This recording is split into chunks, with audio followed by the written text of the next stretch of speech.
Hello, my name is John Cook and you're watching One More Conjecture.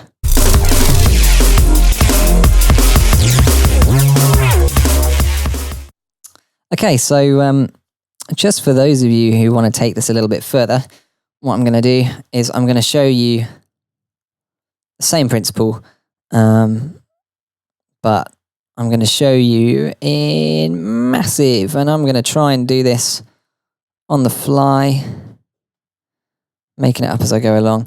So I know not so many people are going to own Ableton Live and Operator, but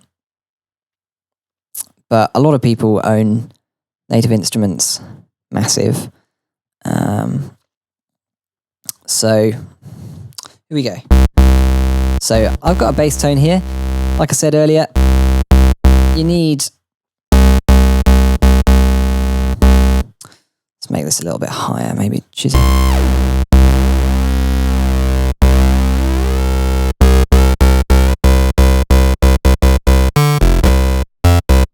Yep. Okay, so essentially, Massive allows you to have parallel filters here. Let's have a look at its routing. So I've set filter 1 and filter 2 into parallel 100%. So they are not sending, filter 1 isn't sending any signal to filter 2, filter 2 isn't sending any signal to filter 1, they're separate. If I do essentially what I did before, put a bandpass, let's just listen to filter 1.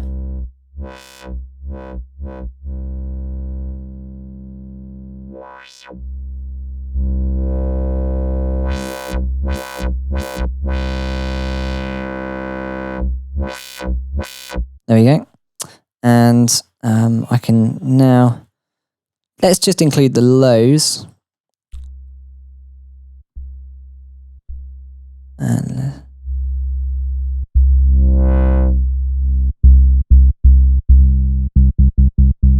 okay, so now I've got the 2.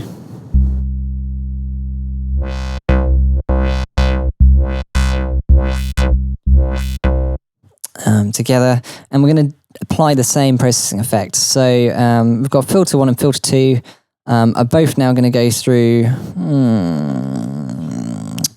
let's put them both through insert 1, and that's after both of them. So you can see the signals going through filter 1, through filter 2 separately, and then it's ending up going both through insert 1, and then it's all going into the master. So insert 1, I'm going to make our wave shaper. Let's make a parabolic shaper. They sound quite nice. Turn the wide up, turn the drive wide up.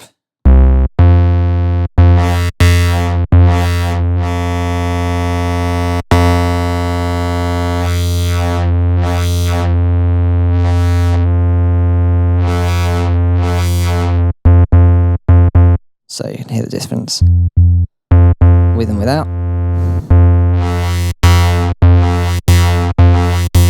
I mean, these oscillators that I'm using aren't really the most interesting. So the effect isn't like the most striking ever, but it is there. I can put now, let's put our flanger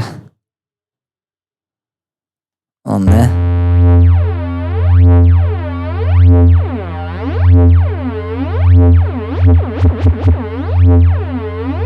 There we go, as before, and then we're gonna, we can put, I don't know, a bit of reverb on there.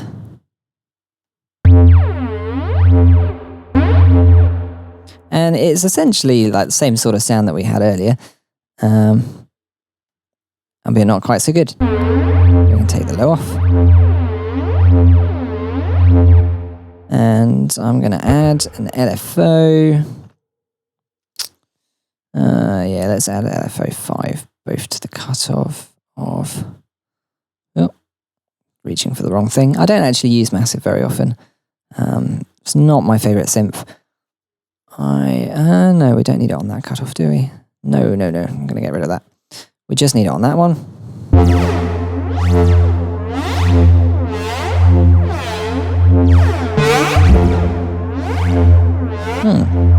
So, yeah, as it is.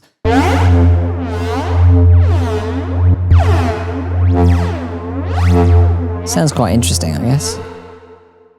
Maybe if we put it through another something. Can we make the sound more interesting? There we go, much better. Another bit of distortion.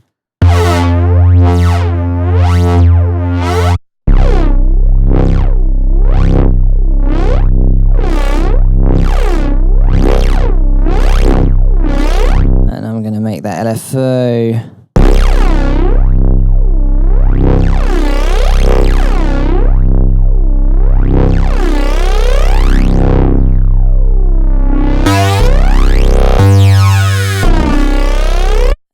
You know, it's essentially the same sound, but not quite as interesting. I could certainly have chosen some more interesting waveforms at the start, and if I'd done that, then sounds might sound a little bit fuller.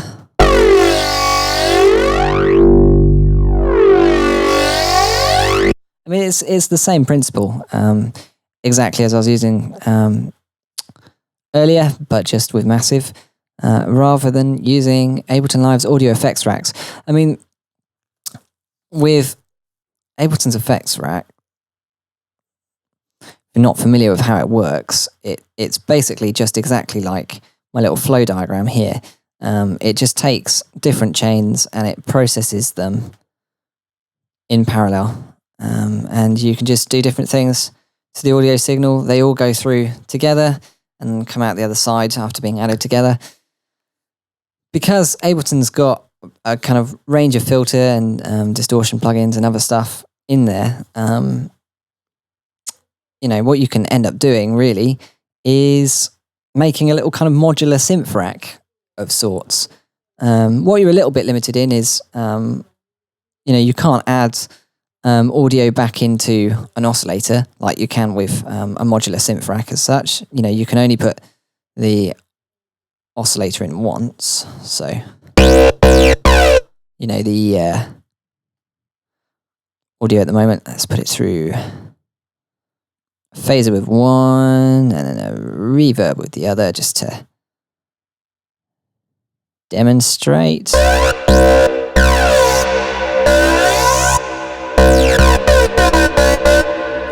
Put it all through a compressor at the end to make it sound enormous.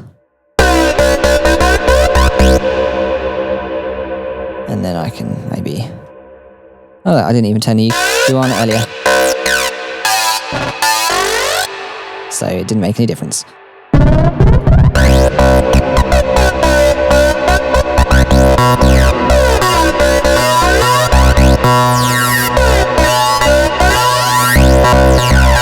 having a little bit too much fun now, to be honest. But there we go. You know, that's kind of a bit of an example, really, of how to do this sort of thing. Again, and if you want to do something really crazy with it, obviously you can just put it through more distortion.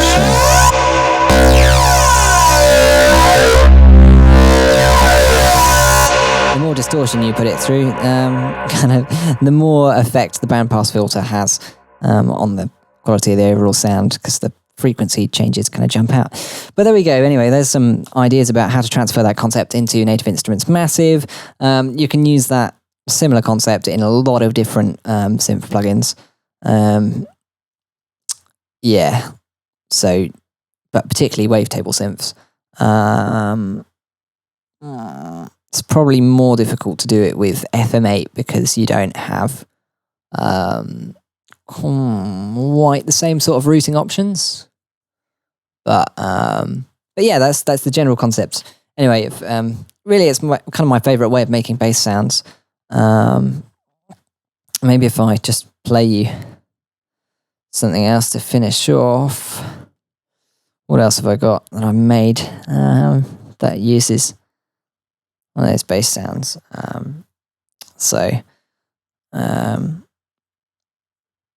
Yeah.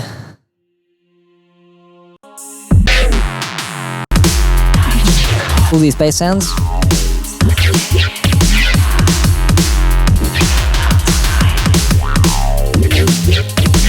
Made kind of using that same concept.